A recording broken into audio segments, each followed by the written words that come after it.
नमस्कार आणि स्वागत आहे तुमचं प्रदीप रावसाहेब या चॅनलवर. आपण सगळेजण मिळून सीटीईटी परीक्षेसाठी तयारी करतोय आणि आपल्याला माहित आहे की सीटीईटी परीक्षेसाठी गणित हा विषय 30 मार्कांना आहे. 15 प्रश्न हे कंटेंटवर आणि 15 प्रश्न हे पेडॉगॉजी म्हणजेच गणित अध्यापनशास्त्रावर आहेत.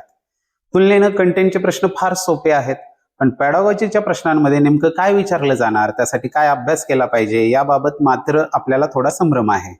आणि म्हणूनच आजची ही व्हिडिओ आपल्यासाठी अत्यंत उपयुक्त राहणार आहे. कारण आजच्या व्हिडिओमध्ये आपण सीटीईटी मध्ये विचारलं जाणारा मॅथ्स पेडॉगॉजी म्हणजेच गणित अध्यापनशास्त्र आणि यात मेनली आपण विचार काय करणार आहोत, नॅशनल एज्युकेशन पॉलिसी 2020 ला आलेली आहे. त्यानंतर एनसीएफ 2022 बुनियादी स्तर म्हणजेच पायाभूत स्तरासाठीचा एनसीएफ 2022 ला आलेला आहे. आणि एनसीएफ जो आहे स्कूल एज्युकेशन शालेय शिक्षणासाठीचा राष्ट्रीय अभ्यासक्रम आराखडा 2023 ला आलेला आहे. आणि यामध्ये गणित अध्यापन शास्त्राविषयी काय काय माहिती दिलेली आहे याच्यावर आपण जास्त फोकस करणार आहे, कारण हा करंटचा विषय आहे आणि यावर अधिक प्रश्न विचारले जाण्याची शक्यता आहे. त्यामुळे चॅनलवर जर नवीन असाल तर चॅनलला सबस्क्राईब करून ठेवा, म्हणजे यासारख्या व्हिडिओ आपल्यापर्यंत पोहोचत राहतील.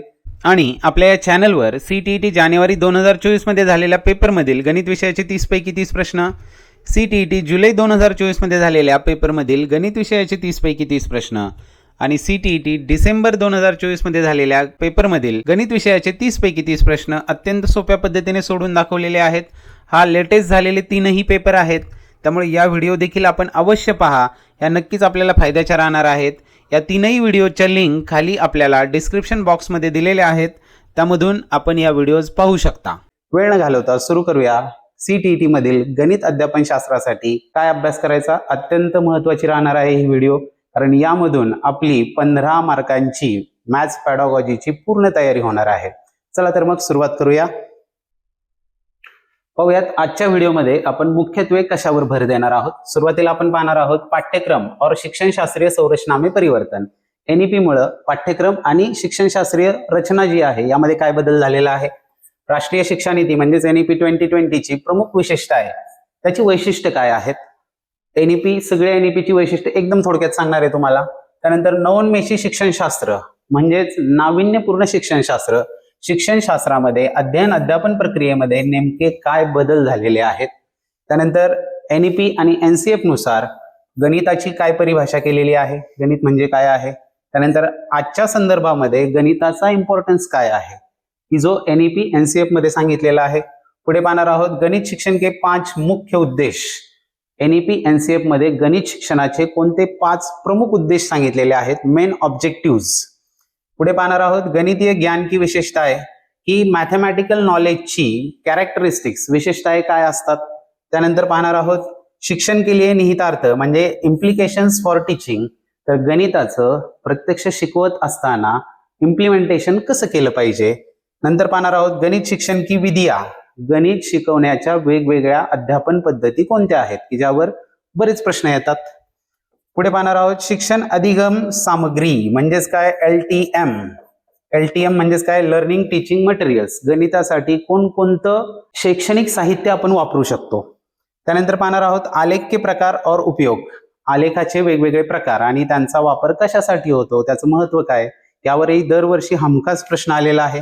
तेही सगळे प्रकार पाहणार आहोत. आणि शेवटी पाहणार आहोत ज्यामितीय विचार का वॅन हेले सिद्धांत, की जॉमेट्रीसाठीचा वॅन हेले सिद्धांत, जॉमेट्री शिकण्याचे टप्पे कोणते, त्या 5 टप्प्यांचा जॉन व्हिले यांचा सिद्धांत काय आहे, याच्यावरही दरवेळेस प्रश्न आलेले आहेत. त्यामुळे ही संपूर्ण व्हिडिओ थोडीशी लांब होणार आहे. आजची व्हिडिओ थोडी मानसिक तयारी ठेवा, कारण एकाच व्हिडिओमधून आपल्याला गणित अध्यापन शास्त्राची पूर्ण तयारी करायची आहे.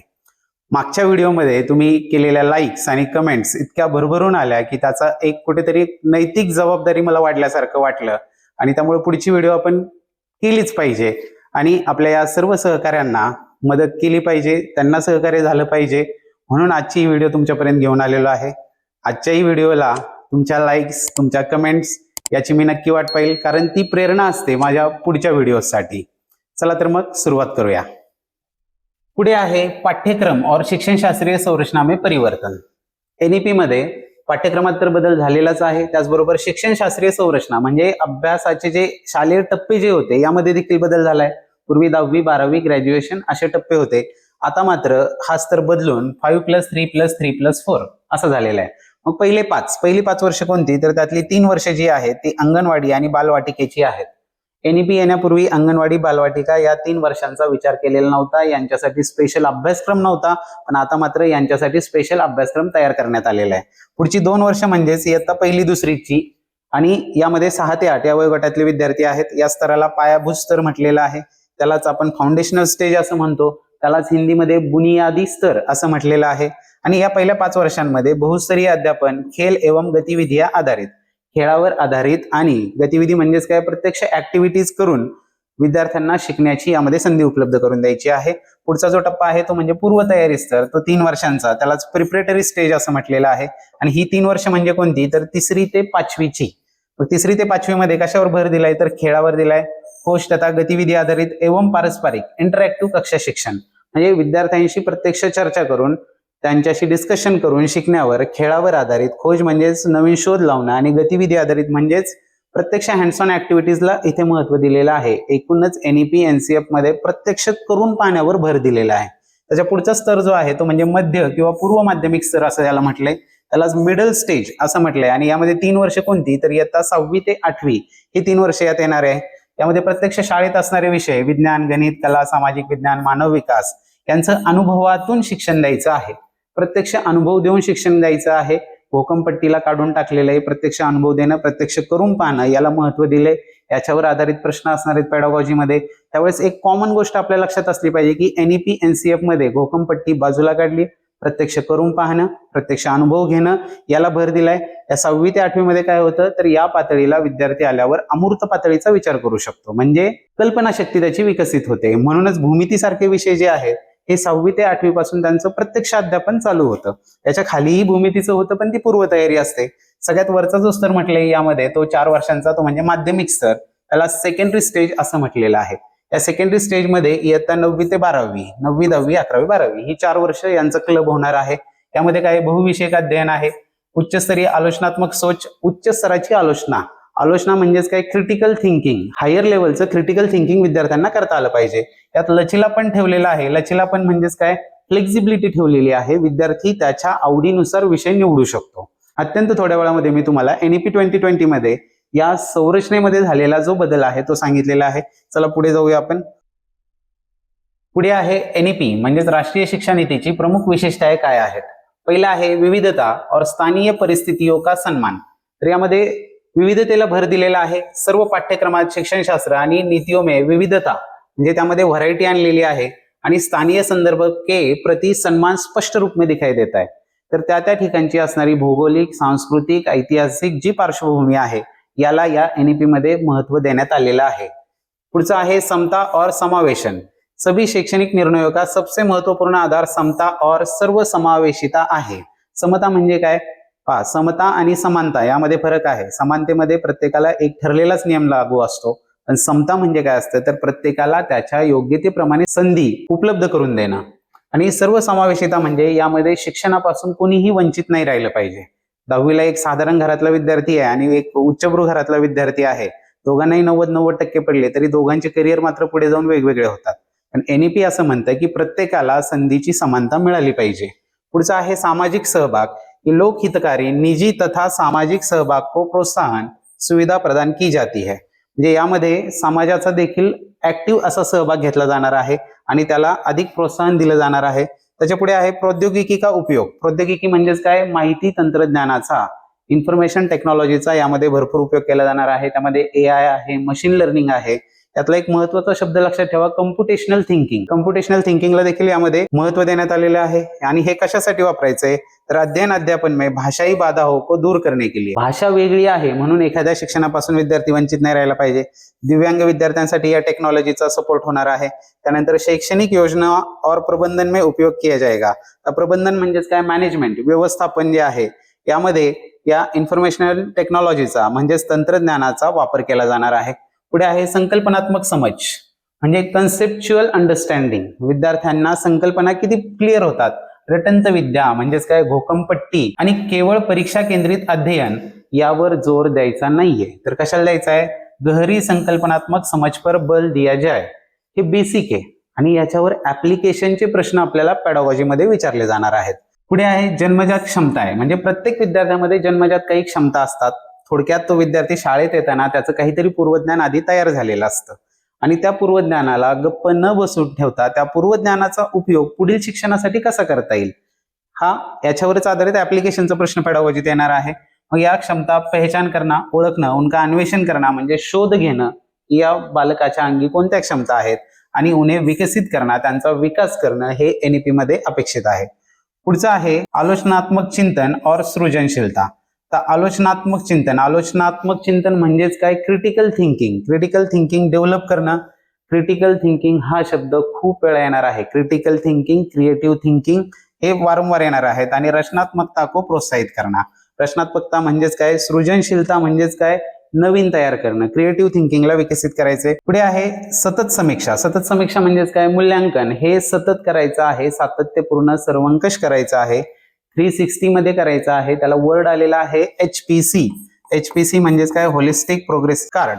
याच्यामध्ये 360 डिग्री इव्हॅल्युएशन करायचं आहे विद्यार्थ्यांचं. ही पण गोष्ट माहित असू द्या. याच्यामध्ये निरंतर अनुसंधान म्हणजे सारखा यामध्ये रिसर्च होणं गरजेचं आहे आणि शिक्षक विशेषज्ञ जे आहेत यांच्याकडून नियमित या पद्धती विकसित केल्या जातील आणि त्यावर आधारित या विद्यार्थ्यांचं मूल्यांकन केलं जाणार आहे. चला जाऊया पुढे आहे नवोन्मेषी शिक्षणशास्त्र म्हणजेच काय, नाविन्यपूर्ण शिक्षणशास्त्र. यामध्ये अध्ययन अध्यापन प्रक्रियेमध्ये एनईपी एनसीएफने कोणते बदल सुचवले, तर पहिलं म्हणजे अनुभवात्मक अधिगम. अनुभव, पूछताछ, पृच्छा तथा खोज आधारित शिक्षण अध्यापन विधियों पर विशेष ध्यान देना. म्हणजेच अनुभव आधारित शिक्षण आहे, घोकंपट्टीला महत्व नाही.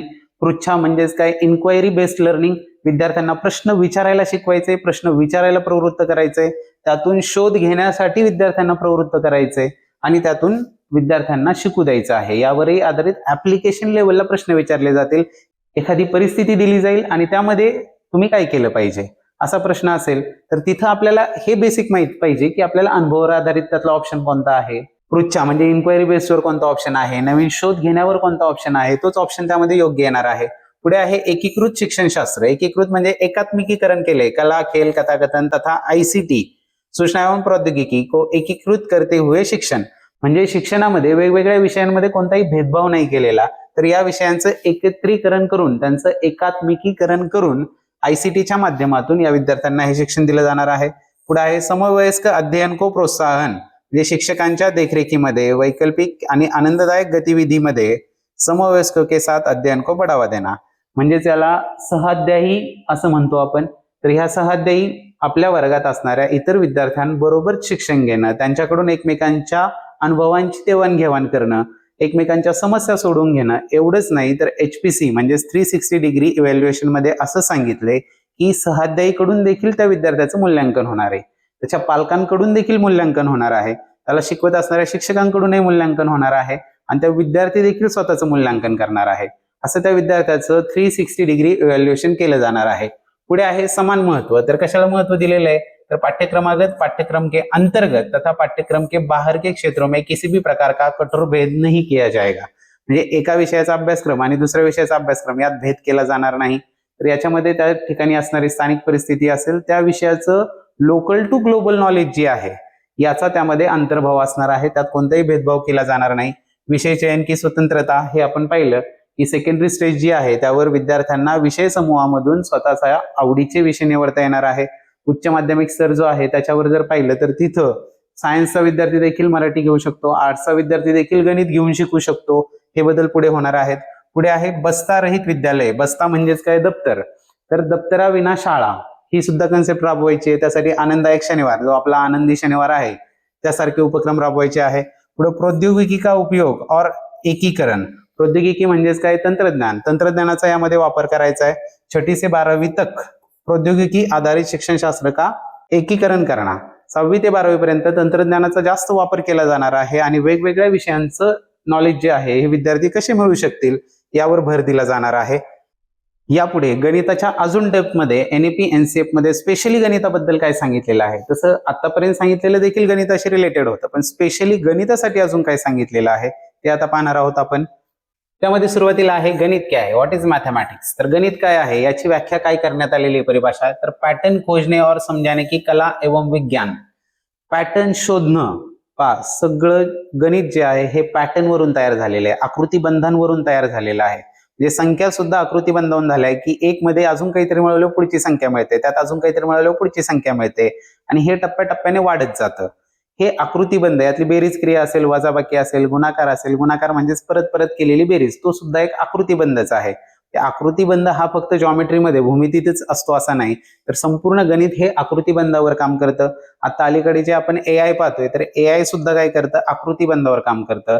हजारो ठिकाणची माहिती गोळा केली जाते. म्हणजे कुत्रा आणि मांजर यामधला फरक जर ओळखायचा आहे तर त्याला लाखो चित्र दिली जातात कुत्र्याची आणि मांजराची, आणि तो त्यामधली समानता ओळखतो, त्यातले भेद काय आहेत हे ओळखतो आणि त्याच्यावरून तो ऑटोमॅटिक शोधत असतो. तो म्हणजे तो AI सुद्धा पॅटर्नवर काम करतो. हा पॅटर्न जो आहे हा म्हणजेच गणित आहे. या ठिकाणी आपल्याला गणिताची परिभाषा दिलेली दिसते. पुढे आहे सर्वव्यापकता, म्हणजे प्रकृती असेल, प्रौद्योगिकी असेल, दैनिक जीवन में हर जगह मौजूद आहे. तर गणित जे आहे, प्रकृती म्हणजेच नेचरमध्ये सगळीकडे हे गणित आपल्याला दिसतं. नेचरमध्ये कुठे दिसतं, तर फुलं असतील, मधमाशीचं पोळं असेल, समुद्राच्या लाटा असतील, किंवा वेगवेगळ्या ज्या रचना आहेत की ज्याच्यामध्ये फिबोनाची सिरीज आपण असं म्हणतो, तर या प्रत्येक ठिकाणी गणित निसर्गामध्ये आपल्याला दिसून येतं. झाडांची रचना असेल, पक्ष्यांच्या घरट्यांची रचना असेल, या प्रत्येक ठिकाणी आपल्याला हे गणित दिसून येत असतं आणि हे गणित एव्हरीवेअर आहे हे आपल्याला यातून दिसतं. पुढे आहे विश्व को समजने की मूलभूत भाषा. गणित म्हणजे काय आहे, संपूर्ण विश्वाला, अंडरस्टँडिंग द वर्ल्ड, समजून घेण्याची मूलभूत भाषा आहे. आज माणूस फक्त पृथ्वीवर नाही राहिला तर तो अंतराळात सुद्धा गेलेला आहे. या प्रत्येक ठिकाणी गणिताचा वापर आहे. तर ग्रहांमधलं अंतर असेल किंवा जमिनीवर, पृथ्वीवरची सुद्धा विविध भूरूप असतील, या प्रत्येकामध्ये मॅथमॅटिक्स आहे. असं म्हटलं जातं mathematics is the queen of all sciences. सगळ्या सायन्सेसची तिला क्वीन समजलं जातं. आणि पुढचं आहे अंतिम लक्ष्य काय आहे, तर गणित को रोचक और जीवन भर का जुनून बनाना. ही मुख्य उद्देश गणिताचा काय सांगितलेला आहे, to make mathematics enjoyable and life long passion. फक्त घोकंपट्टी आणि गणिती क्रिया करणं एवढं नाही, तर मॅथमॅटिक्सला एन्जॉयबल बनवणं हे सुद्धा मॅथमॅटिक्सची एक महत्वाची परिभाषा आहे. चला जाऊया पुढे. भाग 2 आहे आज के संदर्भ में प्रासंगिकता. आज काय गणिताचं महत्व आहे, तर वैश्विक महत्व जर पाहिलं तर AI, machine learning, data science या युगामध्ये गणित हे कॉम्प्युटेशनल थिंकिंग, यामध्ये गणित हे खूप महत्वाचं आहे. राष्ट्रीय जरूरत पाहिली तर भारत की नेतृत्व भूमिका को सुनिश्चित करने के लिए, भारतीय जे आहेत, भारतातले जे नागरिक आहेत यांनी भारताचं नेतृत्व जगामध्ये करावं, यासाठी त्यांची थिंकिंग पॉवर डेव्हलप झालेली पाहिजे. आणि ही थिंकिंग पॉवर डेव्हलप करण्यासाठी गणिताचा उपयोग असणार आहे. बहुविषयक उपयोग मध्ये काय आहे, विज्ञान, सामाजिक विज्ञान, कला सभी में आवश्यक, तर इतर सगळ्या विषयांमध्ये गणित आवश्यक आहे. आलेखासारखा घटक असेल किंवा लांबी अंतर मोजणं असेल, वजन मोजणं असेल, वेगवेगळ्या पदार्थांमध्ये असणारे इन्ग्रेडियंट्सचं प्रमाण असेल, शेकडेवारीचा उपयोग आहे, हा प्रत्येक विषयामध्ये गणित हे आवश्यक आहे. आणि महत्वाचं म्हणजे नागरिक कौशल्य, जे सूचित निर्णय लेणे और लोकतांत्रिक भागीदारी के लिए, तर लोकशाहीमध्ये सुद्धा हा बालक मोठा झाल्यानंतर एक जबाबदार नागरिक झाला पाहिजे. त्याने कोणताही विचार हा अंधश्रद्धेने, आंधळेपणाने नाही घेतला पाहिजे. त्याचं स्वतःच एक क्रिटिकल थिंकिंग डेव्हलप झालेलं पाहिजे, क्रिएटिव्ह थिंकिंग डेव्हलप झालेलं पाहिजे. कोणीतरी आश्वासन देते म्हणून त्याच ऐकत त्याच्याच मागे न पळता वैज्ञानिक दृष्टिकोनातून क्रिटिकल थिंकिंग करून तो या देशाचा एक जबाबदार नागरिक झाला पाहिजे आणि आपल्या लोकशाहीमध्ये सुद्धा तो तेवढाच भागीदार झाला पाहिजे, हे यातून अपेक्षित आहे. चला जाऊ पुढे. पुढे महत्वाच्या पार्टला सुरुवात होते की गणित शिक्षण के 5 मुख्य उद्देश. गणित का शिकायचं हे आपल्या NEP आणि NCERT मध्ये याबद्दल काय सांगितलेलं आहे. त्यातला पहिला उद्देश आहे बुनियादी संख्यात्मक साक्षरता, बेसिक न्यूमरसी. यालाच आपण FLN हा प्रोग्राम राबवलेला आहे, फाउंडेशनल लिटरसी अँड न्यूमरसी. तर ही बेसिक न्यूमरसी म्हणजे किमान कॅल्क्युलेशन्स तरी विद्यार्थ्यांना आले पाहिजे. किमान जे दैनंदिन जीवनामध्ये त्याला शॉपिंग असेल, बँकिंग असेल, हे व्यवहार करण्यासाठी जेवढं गणित आवश्यक आहे हे तर पहिलं मस्ट आलंच पाहिजे. आणि ही यामध्ये 100% विद्यार्थ्यांना निपुणता मिळाली पाहिजे. ही कोणत्या इयत्तेपर्यंत, तर इयत्ता 3री पर्यंत हे विद्यार्थी या सर्व गोष्टींमध्ये पारंगत झालेले पाहिजेत. यात कोणकोणत्या गोष्टी आहेत, तर संख्या, मापन और गणना में निपुणता, त्यामध्ये नंबर्स मध्ये त्यांना मास्टरी आली पाहिजे, मेजरमेंट मध्ये आली पाहिजे आणि कॅल्क्युलेशन्स मध्ये आली पाहिजे, की जे दैनंदिन व्यवहारासाठी अत्यंत उपयुक्त आहेत. आणि याचा मुख्य संदेश हाच आहे की गणित जीवन का एक कौशल्य आहे. तर मॅथमॅटिक्स हा फक्त परीक्षेमध्ये मार्क मिळवायचा विषय नाहीये, तर ते एक लाईफ स्किल आहे, की जीवन जगणं सोपं करणारं असं ते एक लाईफ स्किल आहे. हा झाला पहिला उद्देश. पाहूयात दुसरा उद्देश. दुसरा उद्देश आहे गणितीय चिंतन विकसित करणं, डेव्हलपिंग मॅथमॅटिकल थिंकिंग. गणितीय पद्धतीने विचार करणं कोणतीही समस्या सोडवताना. यात पहिलं म्हणजे तार्किक और व्यवस्थित सोच म्हणजेच लॉजिकल आणि सिस्टमॅटिक थिंकिंग झालं पाहिजे. कोणती गोष्ट घाई गडबडीने धांदटपणे न करता त्या गोष्टीमध्ये आपल्याकडे नेमकं काय आहे, हा प्रॉब्लेम कसा सोडवू शकतो, त्यासाठी लॉजिकल थिंकिंग करणं यामध्ये अपेक्षित आहे. पुढचं आहे पॅटर्न पहचानना और व्याख्या करणं, आयडेंटिफाईंग अँड इंटरप्रेटिंग पॅटर्न्स. प्रत्येक घटनेमध्ये, आयुष्यातल्या प्रत्येक घडामोडीमध्ये यामध्ये कोणता पॅटर्न येतोय, त्यामध्ये एखाद्या व्यक्तीच्या वागण्यातला पॅटर्न असू शकतो. ते व्यक्तींच्या वागण्यामध्ये पण पॅटर्न असतात. आपल्याला माहित असते की पुढच्या स्टेजला ही व्यक्ती कशी वागणार आहे. पुढे आहे स्पष्ट संचार कौशल्य म्हणजेच क्लिअर कम्युनिकेशन स्किल. व्यवहारातली जेव्हा उदाहरणं येतील त्यामध्ये गणितामुळे या विद्यार्थ्यांमध्ये कम्युनिकेशन स्किल सुद्धा डेव्हलप झाली पाहिजे. आणि यातलाच मुख्य संदेश म्हणजे सोचने का नया तरीका सीखना, teaching a new way of thinking. तर गणित मुख्यत्वे काय करणार आहे, तर आपली थिंकिंग प्रोसेस डेव्हलप करणार आहे. बेसिक गोष्टी माहित पाहिजेत. दुसरं झालं. तिसरं मुख्य उद्देश गणित शिकण्याचा पाहूया. तिसरा उद्देश आहे समस्या समाधान क्षमता, प्रॉब्लेम सॉल्विंग एबिलिटी. तर या गणितामुळे काय झालं पाहिजे, वास्तविक समस्याओं को गणितीय रूप देणे का कौशल्य. डे टू डे लाईफ मधले जे प्रॉब्लेम्स आहेत, व्यवहारातले प्रॉब्लेम्स आहेत, यांना मॅथमॅटिकली तुम्हाला फॉर्म्युलेट करता आलं पाहिजे, ते शिकवायचं आहे. रचनात्मक समाधान ढूंढणं, फाइंडिंग क्रिएटिव्ह सोल्युशन्स. याच्यामुळे तुम्ही नाविन्यपूर्ण क्रिएटिव्हिटी डेव्हलप झाल्यामुळे वेगवेगळे क्रिएटिव्ह सोल्युशन्स विद्यार्थ्यांना शोधता येणार आहेत. पुढे आहे दृढता और आत्मविश्वास का विकास म्हणजेच प्रिझर्वन्स आणि कॉन्फिडन्स यांची डेव्हलपमेंट करणं. तर दृढता म्हणजेच काय, आपल्या निर्णयावर ठाम असणं आणि विद्यार्थ्यांना कोणत्याही प्रॉब्लेमला सोल्युशन हे असतंच, हा आत्मविश्वास विद्यार्थ्यांमध्ये तयार होणं. याचाच मुख्य संदेश आहे की प्रिपेअरिंग टू फेस चॅलेंजेस. या प्रॉब्लेम सॉल्व्हिंग मुळे काय होणार आहे, तर प्रॉब्लेम सॉल्व्हिंगची बाजारात कोणती गोळी मिळत नाही, ती गोळी खाल्ल्यावर प्रॉब्लेम सॉल्व्हिंग येतं. तर या गणितामधून हे प्रॉब्लेम सॉल्व्हिंग स्किल विद्यार्थ्यांमध्ये डेव्हलप झालं पाहिजे. हा झाला तिसरा. पुढे आहे चौथा उद्देश, तो आहे गणितीय अंतर्ज्ञान म्हणजेच मॅथमॅटिकल इंट्युशन. उत्तर का अनुमान लगाने की क्षमता, एबिलिटी टू एस्टिमेट आन्सर. साधारण या प्रश्नाचं उत्तर काय असू शकेल, तर ही अंदाज लावण्याची क्षमता या गणितामधून विकसित होणार आहे. समस्या को विभिन्न दृष्टिकोन से देखना, डिफरंट पर्स्पेक्टिव्ह, वेगवेगळ्या दृष्टिकोनातून एखाद्या समस्येकडे पाहणं, एकच झापड लावून त्याकडे न पाहता तर अनेक दिशांनी विचार करता येणं, हे गणितातून शिकणार आहेत. औपचारिक गणना से पहिले की समज म्हणजेच फॉर्मल कॅल्क्युलेशन्स जे आहे त्याच्या आधीची समज कोणती आहे, त्यालाच गणन पूर्व तयारी आपण म्हणतो. संख्यांची समज तयार झाली पाहिजे, त्याच्या आधी लहान मोठा, लांब आखूड, उंच ठेंगणा, जड हलका यासारख्या गोष्टींचा विकास त्यामधून होत असतो. महत्वाचं काय आहे की गणित महज नियमों का पालन नाही, जेवढं सांगितलं तेवढंच करणं हे म्हणजे गणित नाही. वेगवेगळ्या पद्धतींनी विचार करायला गणितामुळे शिकता येणार आहे. हा झाला चौथा उद्देश. चला पाहूया पाचवा उद्देश काय आहे. पाचवा आणि शेवटचा उद्देश.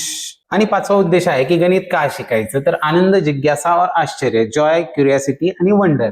तर खोज और रचनात्मकता का आनंद, joy of discovery and creativity. काहीतरी नवीन तयार करून त्यामधून आनंद मिळवणं, तो क्रिएटिव्हिटी मधला, लावलेल्या शोधामधला एक महत्वाचा आनंद मिळवण्याचा मार्ग आहे. सौंदर्यबोध का विकास म्हणजेच डेव्हलपिंग एस्थेटिक सेन्स. कोणत्याही गोष्टीमध्ये सौंदर्य शोधता आलं पाहिजे. असं म्हणतात की सौंदर्य हे पाहणाऱ्याच्या डोळ्यामध्ये असतं, तर त्या वस्तूमध्ये नसतं. तर कोणतीही गोष्ट असेल, जर तुमचं थिंकिंग मॅथमॅटिकल असेल, तुमची एक नजर मॅथमॅटिकल तयार झालेली असेल, तर तुम्ही त्या गोष्टीमध्ये सुद्धा काय छान आहे, काय प्रमाणबद्ध आहे, त्यामध्ये काय पॅटर्न दिसत आहेत, या गोष्टी सुद्धा पाहून त्या गोष्टीमधलं सौंदर्य शोधू शकता. त्यासाठी जेव्हा गोल्डन रेशो पण आपल्याला माहिती आहे की ब्युटी रेशो, की या रेशोमध्ये जर काही वस्तू तयार केलेल्या असतील, लांबी रुंदीचं गुणोत्तर, त्या गुणोत्तरामध्ये जर असेल तर त्यामध्ये ब्युटी असते. हा सौंदर्यबोध, एस्थेटिक सेन्स जो आहे तो गणितामुळे डेव्हलप झाला पाहिजे. गणित को रोचक बनाना, मॅथमॅटिक्सला इंटरेस्टिंग बनवणं, हा सुद्धा एक महत्वाचा उद्देश आहे. महत्वाचं काय, तर गणित डराने वाला विषय नाही, मनोरंजक अन्वेषण है की mathematics is not scary subject but and entertaining exploration. तर याच्यामुळे विद्यार्थ्यांचं मनोरंजन झालं पाहिजे, गणिताची भीती नाही तयार झाली पाहिजे. हा मुख्य उद्देश आहे. NEP NCF मध्ये सांगितलेले हे गणिताचे 5 मुख्य उद्देश. आणि यामुळे आपल्याला गणित शिकवायचं आहे, म्हणजे आपल्याला साध्य काय करायचंय ते या 5 गोष्टी आहेत. आणि या देखील आपल्याला अध्यापन शास्त्राच्या दृष्टीने माहीत असणं गरजेचं आहे. आतापर्यंतचा व्हिडिओ छान वाटला असेल, लाईक करायचं विसरला असेल तर लाईक करा. तुम्हाला काय वाटतंय, पुढे काय अजून अपेक्षित आहे, त्याबद्दलही तुमच्या कमेंट नक्कीच मी वाट पाहतोय त्यांची. आणि चॅनलला अजूनही सबस्क्राईब केलं नसेल तर चॅनलला सबस्क्राईब करा. आता जातोय आपण महत्वाच्या पुढच्या टप्प्यामध्ये. भाग 4, गणित ज्ञान की विशेषताएं म्हणजेच गणिताच्या ज्ञानाची विशेषताएं, कॅरेक्टरिस्टिक्स ऑफ मॅथमॅटिकल नॉलेज. तर एक कालातीत सत्य म्हणजेच काय, एक बार सिद्ध सदा सिद्ध. एकदा एखादी गोष्ट सिद्ध झाली की ती कायमस्वरूपी सिद्धच असते, त्यामध्ये बदल होत नाही. 2 + 3 5 तर 5 होणार. नया ज्ञान पुराणे पर आधारित, new knowledge builds on old. म्हणजे याच्यामध्ये काय आहे, क्रमावर आधारित हे आहे, टप्प्याटप्प्यांनी हे नॉलेज तयार होत असतं. आधी एक गोष्ट शोधली गेल्यानंतर त्या नॉलेजवर पुढे असतं, त्यालाच पदानुक्रमित हा शब्द आपण वापरलेला आहे. आणि शेवटचा आहे अनुमान परीक्षण सिद्धिका चक्र. याच्यामध्ये काय असतं, कंजेक्चर असतं, टेस्टिंग होतं आणि त्याचं प्रूफ होतं. प्रत्येक समभुज चौकोन हा चौरस असतो. तर हे एक झालं अनुमान, एक झालं कंजेक्चर. पण हे एक सत्य आहे का हे पाहण्यासाठी मला काय करावं लागेल, अनेक समभुज चौकोन काढून पाहावे लागतील.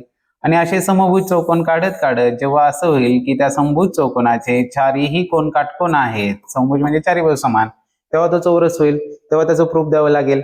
आणि ते चुकीचं असेल तर परत एकदा नवीन कंजेक्चर बनवावं लागेल. त्यामुळे हे चक्र जे आहे हे सतत फिरत असतं. या 3 कॅरेक्टरिस्टिक झाल्या. अजूनही कॅरेक्टरिस्टिक्स आहेत गणित नॉलेजच्या. पुढची कॅरेक्टरिस्टिक आहे कला के समान, म्हणजे सौंदर्यबोध और सुंदरता महत्वपूर्ण, म्हणजे aesthetics and beauty are important. याच्यामध्ये सौंदर्याची जाणीव होणं हे सुद्धा गणिताच्या ज्ञानामध्ये महत्वाचं आहे.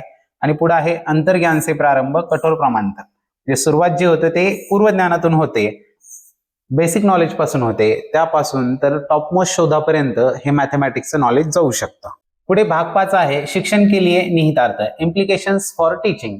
प्रत्यक्ष टीचिंग मध्ये काय केलं पाहिजे. तर पहिलं आहे कौशल और चिंतन दोनों पर जोर, emphasis on both skills and thinking. ते विचारक्षमता विकसित झाली पाहिजे आणि कौशल्य पण आली पाहिजे. रोचक शिक्षण विद्या, म्हणजे यातली ज्या अध्यापन पद्धती आहेत त्या कशा खोज आधारित पाहिजे, म्हणजे डिस्कव्हरी बेस्ड लर्निंग या गणिताच्या माध्यमातून झालं पाहिजे. पुढचं आहे वास्तविक जीवन संबंध, म्हणजे प्रासंगिक उदाहरणों का उपयोग, तर युझिंग रिलेव्हंट एक्झाम्पल्स. तर जी काही उदाहरणे द्यायची ही प्रत्यक्ष जीवनातील त्याच्याशी निगडीत देणं गरजेचं आहे. यामध्ये अजून जे घटक आहेत ते आहेत सभी छात्रों के लिए, म्हणजे गणित को सभी के लिए सुलभ बनाना, making mathematics accessible to all. तर सगळ्या विद्यार्थ्यांसाठी हे गणित शिक्षण सुलभ करायचं आहे. आणि याचं दीर्घकालीन लक्ष जे आहे गणितीय सोचवाले नागरिक तयार करणं, preparing citizens with mathematical thinking, की जे क्रिएटिव्हली क्रिटिकली प्रॉब्लेम सॉल्व्हिंग करू शकतात असे नागरिक तयार करणं हा याचा मुख्य उद्देश आहे. फायनली जर कन्क्लुडिंगला आलो आपण एनईपी आणि एनसीएफ मधल्या गणिताविषयी, तर आपल्या समोर येईल की गणित हा फक्त परीक्षा पास करण्याचा विषय नाहीये. 21व्या शतकातील जी कौशल्य आहेत यांचा मूळ आधार जो आहे तो गणित आहे. त्यानंतर राष्ट्रीय विकास आणि वैश्विक प्रतिस्पर्धा की कुंजी, जर तुम्हाला इंटरनॅशनली टिकायचं असेल तर त्यासाठी गणित हे खूप आवश्यक आहे. आणि सगळ्यात महत्वाचं म्हणजे गणित को डर के रूप में नहीं बल्कि जिज्ञासा और आनंद के रूप में देखे. क्युरियोसिटी आणि जॉय. मॅथमॅटिक्स हा काही सब्जेक्ट ऑफ फिअर नाही, तर तो जिज्ञासा आणि आनंद, क्युरियोसिटी आणि जॉय मिळवण्याचा विषय आहे. आतापर्यंत पाहिलं एनईपी आणि एनसीएफ मध्ये गणिताबद्दल काय काय महत्वाचं दिलंय. आणि आता डीएड बीएड मध्ये आपण ज्या गणिताच्या विविध अध्यापन पद्धती शिकलो होतो त्या आपण एकदा रिवाइज करणार आहोत. आपल्या सगळ्यांना माहित असतील, पण यावर आधारितही प्रश्न येतात, त्यामुळे या पद्धती सुद्धा आपल्या समोरून जाणं गरजेचं आहे. थोड्या आपण भरभरत्या घेऊया. गणित शिक्षण की विद्या, त्यातली पहिली आहे ती म्हणजे विश्लेषण विधी, अनालिटिक मेथड. तर या विधीमध्ये काय केलं जातं, अज्ञात से ज्ञात की ओर, अज्ञाताकडून ज्ञाताकडे यामध्ये जातात. समस्या को छोटो भागों में विभाजित कर समाधान खोजा जाता है. समस्येचे लहान लहान भाग करून त्यातून शोध घेतले जातात. आणि ज्यामिती के प्रमेय सिद्ध करणे में उपयोगी. ज्योमेट्री मधले जे कन्सेप्ट आहेत, जे प्रमेय आहेत भूमितीतले, ते सिद्ध करण्यासाठी ही विश्लेषण पद्धती उपयुक्त असते. ही जी विश्लेषण विधी आहे तर हिचे गुण काय आहेत आणि दोष काय आहेत ते पाहूया. याचे गुण म्हणजे काय, विद्यार्थी स्वयं समाधान खोजताय, विद्यार्थी स्वतः अज्ञाताकडून ज्ञाताकडे जातो. त्यातलं ज्ञान स्थायी होत आहे का, तर विद्यार्थ्याने स्वतः शोध लावलेला असतो, स्वतः शोधलेलं असतं. जिज्ञासा और खोज की प्रवृत्ती का विकास, याच्यामुळे जिज्ञासा आणि इन्व्हेन्शन करण्याची प्रवृत्ती जी आहे त्याचा विकास होतो. आणि या विधीला म्हणजेच या पद्धतीला मनोवैज्ञानिक विधी असं मानलं जातं, कारण ही एक सायंटिफिक मेथड आहे. दोष जर पाहिले तर याला वेळ जास्त लागतो, अज्ञाताकडून ज्ञाताकडे यायचं असतं. लहान वर्गांसाठी हे कठीण आहे, कारण विद्यार्थ्यांची विचार प्रक्रिया तेवढी विकसित झालेली नसते. या प्रकारचे पाठ घेण्यासाठी कुशल शिक्षक, म्हणजे यातला जो शिक्षक आहे हा यामध्ये ट्रेन असणं गरजेचं आहे. आणि यामध्ये अधिक तर्कशक्ती अपेक्षित असते, आणि ती तर्कशक्ती प्रत्येकाकडे असेलच असं नाही, तर त्यासाठी वेगळ्या पद्धती आहेत. पाहूया पुढची पद्धत कोणती आहे. पुढची जी पद्धत आहे ती आधीच्या पद्धतीच्या उलटी. तिकडे विश्लेषण होतं, इथं संश्लेषण विधी म्हणजे सिंथेसिस मेथड. तर यामध्ये काय केलं जातं, ज्ञात से अज्ञात की ओर, जी माहीत असलेली गोष्ट आहे त्याकडून जी माहीत नसलेली गोष्ट आहे त्याच्याकडे जायचं आहे. त्यामध्ये छोटे छोटे तथ्यों को जोडकर निष्कर्ष निकाला जाता है. जे लहान लहान जे माहीत असलेले निष्कर्ष आहेत त्याच्यावरून अंतिम निष्कर्ष काढला जातो. आणि विश्लेषण विधी की पूरक विधी आहे, म्हणजे विश्लेषण त्याच्या पुढे संश्लेषण अशी पूरक विधी आहे. याचे सुद्धा काही गुणदोष आहेत, ते सुद्धा आपण पाहूया. या संश्लेषण विधीचे जे गुण आहेत ते आहेत की सरळ एवं क्रमबद्ध विधी आहे, सरळ सरळ आहे, माहीत असलेल्या गोष्टीकडून माहीत नसलेल्या गोष्टीकडे जायचंय. कम समय में उत्तर, कमी वेळेमध्ये उत्तर येतं. स्मरणशक्ती का विकास, यामध्ये पाठांतर अपेक्षित असतं आणि त्यातून अज्ञात गोष्ट शोधायची असते, त्यामुळे स्मरणशक्तीचा विकास होतो. कम बुद्धिमान विद्यार्थियों के लिए, की जे फक्त तर्क नाही करू शकत, पाठांतर करून मात्र लिहू शकतात, अशांसाठी उपयुक्त ही पद्धत आहे. या पद्धतीचे दोष असे आहेत, रटने पर अधिक बल, भोकमपट्टीवर जास्त भर असतो. खोज क्षमता का विकास नाही होता, स्वतः काही शोधावंच नाही लागत, त्यामुळे ती क्षमताही विकसित होत नाही. ज्ञान अस्थायी होत आहे, अस्थायी म्हणजे जास्त दिवस ते नॉलेज टिकत नाही, पाठ केलेलं विसरलं की ते नॉलेज संपलेलं असतं. आणि यामध्ये तार्किक चिंतन जे आहे हे कमी असतं, चिंतन क्षमतेचा देखील विकास होत नाही. पाहूया पुढची पद्धत, की जी या विश्लेषण आणि संश्लेषण याच्यावरूनच तयार झालेली पद्धत, जिचं नाव आपल्याला सगळ्यांना माहित आहे, आणि ती पद्धत आहे ती म्हणजे आगमन विधी, इंडक्टिव्ह मेथड. हे परीक्षेत असे शब्द येतात, आगमन विधी, इंडक्टिव्ह मेथड. आपल्या मराठीमधली उद्गामी पद्धत. उद्गामी पद्धत म्हणजे उदाहरणाकडून नियमाकडे, अनेक उदाहरणांचा अभ्यास आणि त्याच्यावरून नियम, जसं की विभाज्यतेच्या कसोट्या, की एकक स्थानी जर 0, 2, 4, 6, 8 या संख्या आहेत, तर अशा काही संख्या लिहा तुम्ही, 10, 22, 34, 56 आणि 68. आणि ह्या जर सगळ्या संख्या आहेत, या प्रत्येक संख्येला 2 ने भाग देऊन पाहिला, किंवा यापेक्षा सोपं काय, 2चा पाडाच लिहिला, आणि या पाड्यामध्ये जर पाहिलं तर एकक स्थानी 2, 4, 6, 8, 0, 2, 4, 6, 8 हे अंक वारंवार येतात. ही उदाहरण झालं, आणि याच्यावरून आपण नियमाकडे जाणार, की ज्या संख्येच्या एकक स्थानी 0, 2, 4, 6, 8 असतात त्याला 2 ने भाग जातो. ती म्हणजे आहे उद्गामी पद्धत, की उदाहरणावरून आपण नियमाकडे जातो. विशिष्टाकडून सामान्याकडे जाणं असंच म्हणतात, की हे विशिष्ट उदाहरणं झाली, याच्यावरून एक सामान्य नियम आपण तयार केला. ज्ञातापासून अज्ञाताकडे जातो, स्थूलापासून सूक्ष्माकडे जातो. स्थूलापासून सूक्ष्माकडे म्हणजेच काय, तर एक हत्ती आहे, तो अख्खा हत्ती आधी एकदा दाखवला, आणि त्यानंतर त्या हत्तीचे पार्ट्स, हा हत्तीचा कान आहे, हा हत्तीचा पाय आहे, ही हत्तीचे शेपूट आहे, हे सूक्ष्म गोष्टी झाल्या त्यातून. तर ही पद्धत जी आहे ही अत्यंत उपयुक्त अशी पद्धत मानली जाते. तरी देखील या पद्धतीचे काही गुण आणि काही दोष देखील आहेत. चला ते पण पाहूया आपण, याचे गुण आणि दोष काय आहेत ते. तर या पद्धतीचे गुण, पहिलं आहे म्हणजे ही वैज्ञानिक विधी आहे, सायंटिफिक मेथड आहे. स्वयं करके सीखना, विद्यार्थी यामध्ये प्रत्यक्ष कृतीशील क्रियाशील असतो. स्थायी अधिगम म्हणजे जास्त दिवस हे नॉलेज टिकतं, यात विसरून जायचे चान्सेस कमी आहेत. छोटी कक्षाओं के लिए उपयुक्त, लहान जे वर्ग आहेत त्यांच्यामध्ये या पद्धतीने जर कन्सेप्ट तयार झाले तर ते त्यांना दीर्घकाळ स्मरणात राहतात, आणि यांच्यामुळे गणित में रुची बढ़ती है, म्हणजे गणिताची आवड वाढते. या पद्धतीचे दोष काय आहेत, तर समय अधिक लागताय, अर्थात बरीचशी उदाहरणं द्यावी लागतात आणि त्यावरून निष्कर्ष काढावा लागतो. अधिक परिश्रम व सोच की आवश्यकता, जास्त परिश्रम घ्यावे लागतात, विचार करावा लागतो. गलत निष्कर्ष भी आ सकता है, कधी कधी चुकीचाही त्यातून निष्कर्ष येऊ शकतो, आणि ही पद्धत प्रत्येक विषयासाठी उपयुक्त नाही. आता उद्गामीच्याच अपोजिट जी पद्धत आहे ती आपल्याला माहित आहे, ती आहे निगमन विधी म्हणजेच डिडक्टिव्ह मेथड, अवगामी पद्धत आपण असं त्याला म्हणतो. आणि याच्यामध्ये काय केलं जातं, नियम से उदाहरण की ओर, नियमाकडून उदाहरणाकडे, सामान्य से विशेष की ओर, आधी नियम सांगितला जातो आणि त्यानंतर उदाहरणं सोडवली जातात. म्हणजे यात पहिले सूत्र आणि फिर प्रयोग असं यामध्ये अपेक्षित असतं. याचं उदाहरण जर सांगायचं झालं तर नफा तोट्याचं सूत्र घ्या, की नफा बरोबर विक्री किंमत वजा खरेदी किंमत, हे सूत्र आधी सांगितलं जातं, ते पाठ करून घेतलं जातं, आणि परीक्षेमध्ये उदाहरण आलं की त्या सूत्रामध्ये किमती टाका आणि त्यानुसार उदाहरण सोडवा. ही जी आहे ती अवगामी पद्धत. या पद्धतीचेही काही गुण आणि काही दोष आहेत. ते आहेत गुण, की शीघ्र एवं सरळ, जास्त डोक्याला त्रास नाही, सूत्र पाठ करा आणि त्याच्यावरून सोडवा. अंकगणित आणि बीजगणितामध्ये उपयोगी, जसं a + b bracket square is equal to a square plus 2ab plus b square, सूत्रपाठ असलं, काहीही समीकरणे उद्या त्यामध्ये टाका आणि उत्तर काढा. समय की बचत, शिक्षकाला शिकवायला सोपी पद्धत आहे, पाठ करा आणि सोडवा. स्मरणशक्ती का विकास, आणि यामुळे काय होतं, पाठांतराचा विकास होतो. तसे या पद्धतीचे दोष जे आहेत, ही अमनोवैज्ञानिक विधी आहे.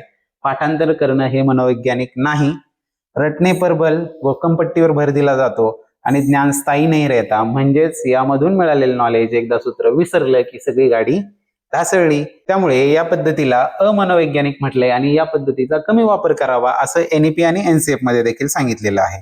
पाहूया पुढची पद्धत, ती आहे प्रयोगशाळा विधी म्हणजेच लॅबोरेटरी मेथड.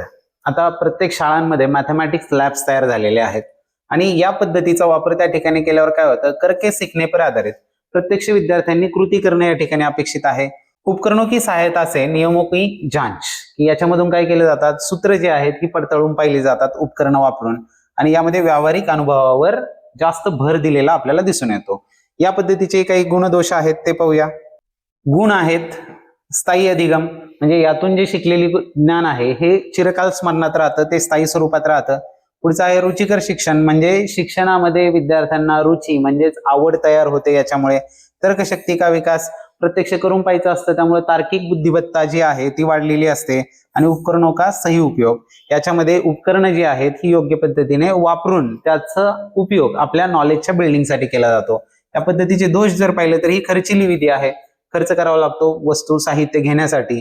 पुढे आहे छोटी कक्षा के लिए कठीण, लहान वर्गांसाठी ही प्रक्रिया जरा कठीण आहे, कारण मुलं त्या गोष्टींशी खेळायला लागतात आणि त्यातनं शिकणं बाजूला राहतं आणि तेवढा तार्किक विचार विद्यार्थी करू शकत नाही. आणि कम छात्र संख्या में उपयोगी, ज्या वर्गामध्ये पट कमी आहे त्या ठिकाणी या पद्धतीचा वापर शक्य आहे, पण जिथं पट खूप जास्त आहेत त्या ठिकाणी हे प्रयोगशाला विधी वापरणं अवघड आहे. जाऊया पुढच्या पद्धतीकडे. पुढचे आहे अनुसंधान, यालाच ह्युरिस्टिक विधी असं म्हटलेलं आहे, म्हणजे स्वयंशोधन, शोधन पद्धती असं आपण याला म्हणतो. त्यामध्ये स्वयं खोज कर सीखने की विधी, प्रत्यक्ष विद्यार्थ्याला स्वतः शोध घ्यावा लागतो. प्रश्नों के माध्यम से खोज, म्हणजे शिक्षक यामध्ये शोधक प्रश्न देतात आणि विद्यार्थी त्या माध्यमातून शिकत असतात, त्या प्रश्नांची उत्तरं शोधत असतात. आणि यामध्ये शिक्षक मार्गदर्शक की भूमिका में, त्यामध्ये शिक्षक हा फक्त मार्गदर्शक म्हणून असतो, प्रत्यक्ष शोध घेण्याचं काम जे आहे तो विद्यार्थीच करत असतो. या पद्धतीचे गुणदोष आहेत.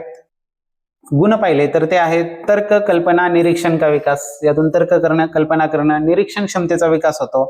स्वाध्याय की आदत, विद्यार्थी स्वतःहून शोधायला लागतो आणि त्यामुळे त्याची स्वतःहून शिकण्याची सवय जी आहे ती वाढायला लागते. छात्र अन्वेषक बनताय, म्हणजे छात्र स्वतःच एक संशोधक बनायला सुरुवात होते. या पद्धतीचे दोष जर पाहिले तर यात गलत निष्कर्ष की संभावना होतीये, चुकीचा निष्कर्ष काढू शकतात. सभी छात्र परिपक्व नाही होते आणि प्रत्येक विद्यार्थी तेवढा परिपक्व नसतो की काय योग्य आहे काय अयोग्य आहे, आणि याच्यामध्ये समय व धैर्य की आवश्यकता होतीये. वेळखाऊ पद्धती आहे आणि याच्यामध्ये शेवटपर्यंत धैर्य टिकून राहिलं पाहिजे. जसं तुमचं धैर्य स्ट्रॉंग आहे त्यामुळे तुम्ही व्हिडिओमध्ये आतापर्यंत टिकून आहात, कारण खरोखर तुम्हाला मनापासून ही परीक्षा क्रॅक करायची आहे. पाहूया पुढची पद्धत. पुढची पद्धत आहे समस्या समाधान विधी, म्हणजे प्रॉब्लेम सॉल्व्हिंग मेथड, समस्या निराकरण पद्धती. तर यामध्ये वास्तविक जीवन आधारित समस्या आहे, प्रत्यक्ष जीवनातल्या समस्या घेतल्या जातात. छात्र स्वयं समाधान खोजते, विद्यार्थी स्वतः त्याचं समाधान म्हणजे उत्तर शोधत असतो. आणि यामध्ये सुद्धा करके सीखने पर आधारित आहे. करके सीखने पर आधारित कोणकोणत्या पद्धती आहेत याची सुद्धा एक सेपरेट यादी आपल्याकडे असली पाहिजे. या पद्धतीचे सुद्धा गुण आणि दोष काय आहेत पाहूया.